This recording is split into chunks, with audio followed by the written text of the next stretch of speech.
E vem conferir a crítica do filme Branca de Neve e os Sete Anões.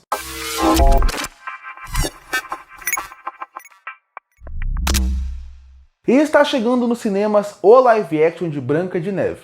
E aproveitando que está chegando live action, achei que seria uma boa ideia trazer a crítica do filme de 1937, primeiro filme do Walt Disney Studios, que seria o filme Branca de Neve e os Sete Anões. E esse filme, eu admito que, reassistindo hoje, ele caiu bastante de qualidade para mim. Continua sendo uma ótima animação, muito bem feita, mas ela caiu um pouco de qualidade. Para quem não sabe, a Branca de Neve é baseado no conto dos irmãos Grimm, que o Walt Disney pegou e fez a sua adaptação. E bom, o filme ele tem muita coisa boa até hoje em dia, começando com o 2D.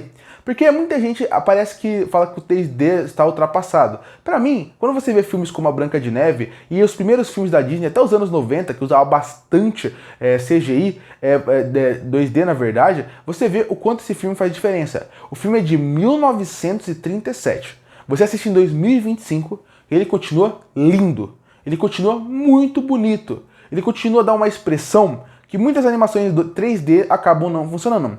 Tem filmes 3D que lançaram no começo dos anos 2000 e que não funcionam mais hoje em dia, com um orçamento gigantesco. A Branca de Neve e Sete Anões não é só que ele é o primeiro filme da Disney, ele é o primeiro filme longa-metragem feito. Ou seja, mesmo que ele tivesse aquela beleza do 2D, a qualidade da animação poderia cair, porque ela é a primeira animação feita, então ela poderia ter muito defeito, mas não tem.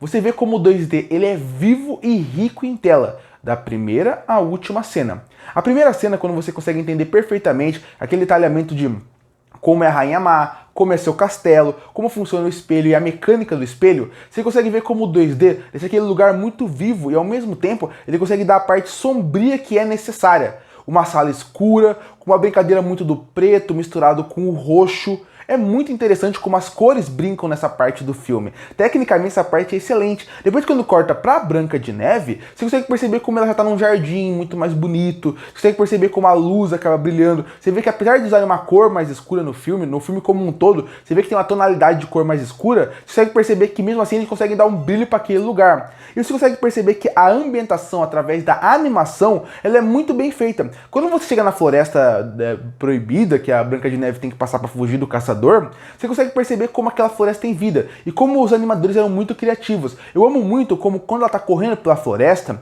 ela acaba vendo vários galhos que se transformam em cobra, ela cai num lago e aquele lago, os troncos viram jacarés. E é muito legal porque aquilo não aconteceu de verdade. Se parar pra pensar, a Branca de Neve ela era uma adolescente. E no escuro a gente vê coisas que a gente nem imagina. A gente ouve coisas que a gente nem sabe que não tá lá, mas o som.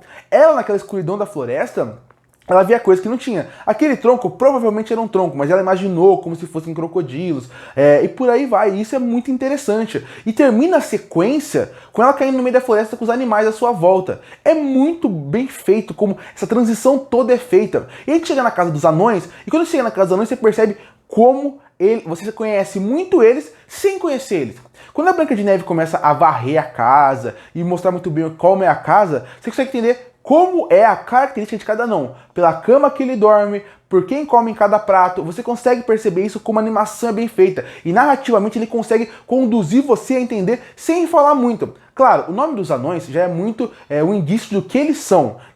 Um é mais zangado, um tem mais fome, um tem mais sono, um é o líder.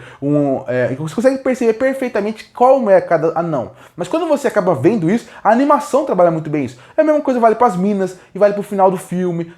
O filme em si, a animação, ela é um conto à parte. Ela consegue perfeitamente, em cada sequência, mostrar perfeitamente o sentimento sem ter que ser expositivo, sem ter que ser aquela animação que, por ser pra criança, ela fica toda hora explicando o que tá acontecendo, o que ela é, o que ela tá sentindo. Não, ela até é um pouco mais expositiva nas músicas, mas quando você pensa como um todo, a animação consegue perfeitamente trabalhar toda essa parte técnica. E, de novo, é o primeiro longa-metragem da Disney, o primeiro longa-metragem feito na história em animação. Então você consegue perceber como o detalhe, o esmero, e mais do que isso, você consegue perceber o quanto o Walt Disney, dentro das suas obras, ele colocava colocava o amor e o carinho que ele tinha por todas elas. Então a partir daí você consegue ver na parte técnica como isso é feito, porque a animação é linda em questão de detalhamento, em questão de lugar, em questão de personagem, as personagens conseguem ter vida através da sua expressão e a animação coloca isso, as cores que dão muita vida e também tem que se destacar a trilha sonora. Antes de existir a Branca de Neve, o que o Disney e as animações faziam muito? Faziam muitos curtas-metragens que não tinham muita fala e viviam muito do som, principalmente som de orquestra.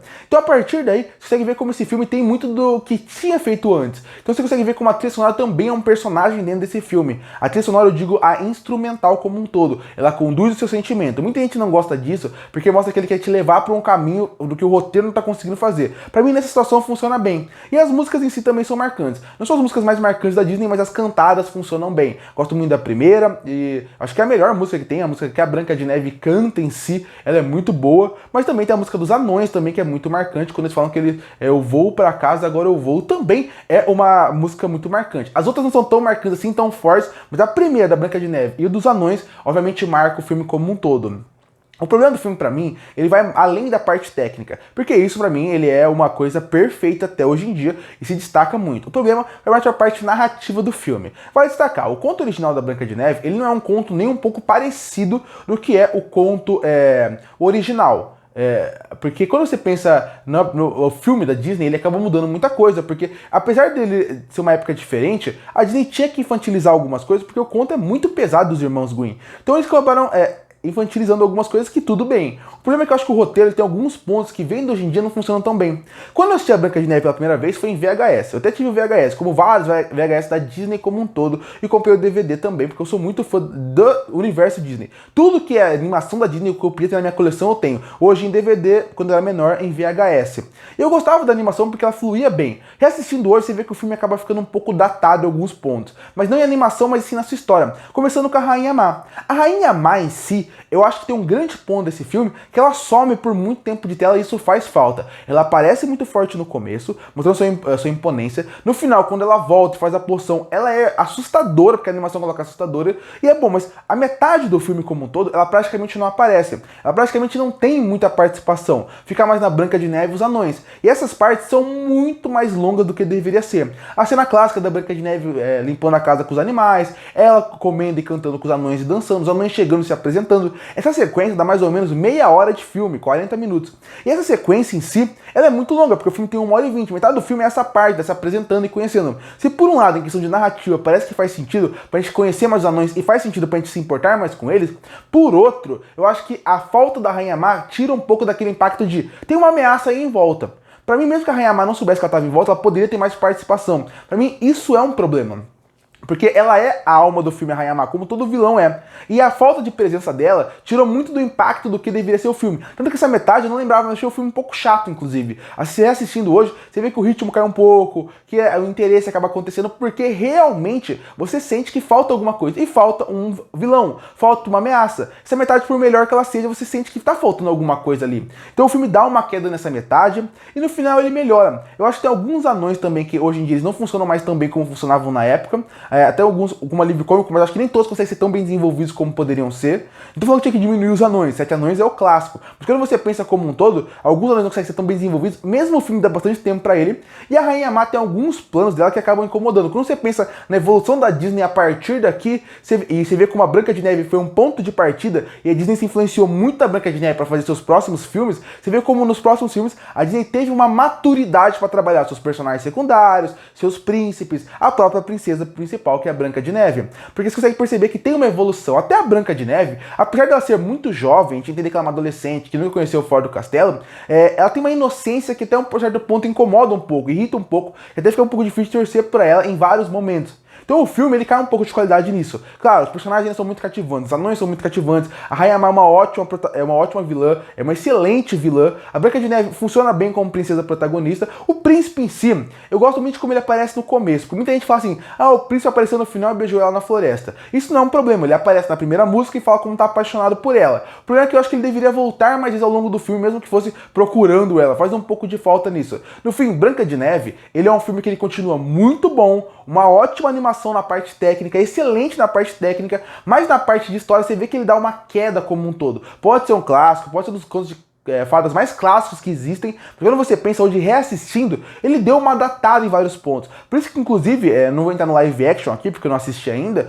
mas eu espero que ele dê algumas melhorias em alguns pontos, porque a animação não tem que ser melhorada. A animação em si continua excelente. A história continua funcional até hoje, funciona para crianças de idades diferentes até hoje. Mas, quando você pensa na forma como a narrativa é feita, desenvolvida e trabalhada, eu acho que alguns pontos poderiam sim ser melhorados. Concluindo, Branca de Neve e os Sete Anões, ele é a primeira animação da Disney e ela continua impecável pela sua parte técnica. Eu gosto muito da trilha sonora instrumental, a animação é excelente e as músicas cantadas também funcionam. Os personagens são carismáticos, o problema do filme fica mais na parte do roteiro. Você consegue perceber que o ritmo cai bastante, alguns plots, algumas ideias não funcionam mais hoje em dia, mesmo tendo que se colocar na época, você vê que está um pouco datado. Eu acho que uma parte do filme, mais por metade, que é mais da metade do filme, você vê que ele dá uma cansada, ele não funciona mais como funcionava antigamente. Branca de Neve não é nem de perto meu filme preferido da Disney, mas continua sendo um excelente filme. E por isso que eu fecho Branca de Neve e Sete Anões com uma nota 7,5 de 10. Curte pra fortalecer o canal, se inscreve pra não perder os próximos vídeos. E aí, o que acha de Branca de Neve e Sete Anões? Você gosta ou não? Comenta aqui embaixo. Eu volto no próximo vídeo.